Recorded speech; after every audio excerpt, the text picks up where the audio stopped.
ಕೊರಟಗೆರೆ ತಾಲೂಕಿನ ಜಿ ನಾಗೇನಹಳ್ಳಿ ಸಮೀಪದ ತಿಮ್ಮಪ್ಪನ ಬೆಟ್ಟದ ತಪ್ಪಲಿನಲ್ಲಿ ಚಿರತೆ ಪ್ರತ್ಯಕ್ಷವಾಗಿ ಸ್ಥಳೀಯರಲ್ಲಿ ಆತಂಕವನ್ನ ಸೃಷ್ಟಿ ಮಾಡಿದೆ.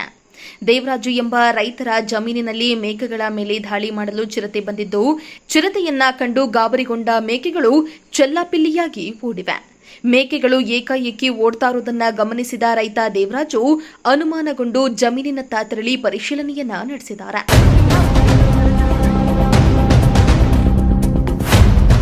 ಈ ವೇಳೆ ಜಮೀನಿನಲ್ಲಿ ಚಿರತೆ ಪ್ರತ್ಯಕ್ಷವಾಗಿರುವುದು ಕಂಡುಬಂದಿದೆ.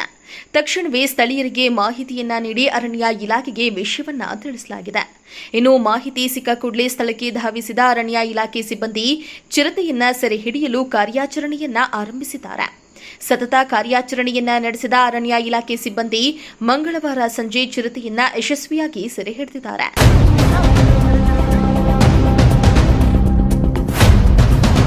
ಸೆರೆ ಸಿಕ್ಕ ಚಿರತೆಯ ಕಾಲಿಗೆ ಗಾಯವಾಗಿರುವುದು ಕೂಡ ಪತ್ತೆಯಾಗಿದೆ.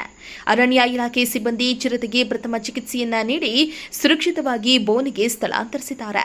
ಇನ್ನು ಈ ಕಾರ್ಯಾಚರಣೆಯಲ್ಲಿ ಸಹಾಯಕ ಅರಣ್ಯ ಸಂರಕ್ಷಣಾಧಿಕಾರಿ ಮಲ್ಲಿಕಾರ್ಜುನಪ್ಪ ಅವರ ಮಾರ್ಗದರ್ಶನದಲ್ಲಿ ವಲಯ ಅರಣ್ಯಾಧಿಕಾರಿ ಹನುಮಂತರಾಜು, ಉಪವಲಯ ಅರಣ್ಯಾಧಿಕಾರಿ ಎ ದಿಲೀಪ್ ಕುಮಾರ್ ಸೇರಿದಂತೆ ಗಸ್ತು ಅರಣ್ಯ ಪಾಲಕರಾದ ಗಂಗಾಧರ್, ಕಾವ್ಯ, ವಿನೋದ್ ರಾಜ್, ಪೃಥ್ವಿ ಹಾಗೂ ವಾಚರ್ಗಳಾದ ನರಸರಾಜು, ಮುತ್ತುರಾಜು, ಪವನ್, ತಿಪ್ಪೇಸ್ವಾಮಿ, ರಾಕೇಶ್, ರವಿ ಮತ್ತು ಚಾಲಕ ಕೃಷ್ಣಮೂರ್ತಿ ಕಾರ್ಯಾಚರಣೆಯಲ್ಲಿ ಭಾಗವಹಿಸಿದ್ರು.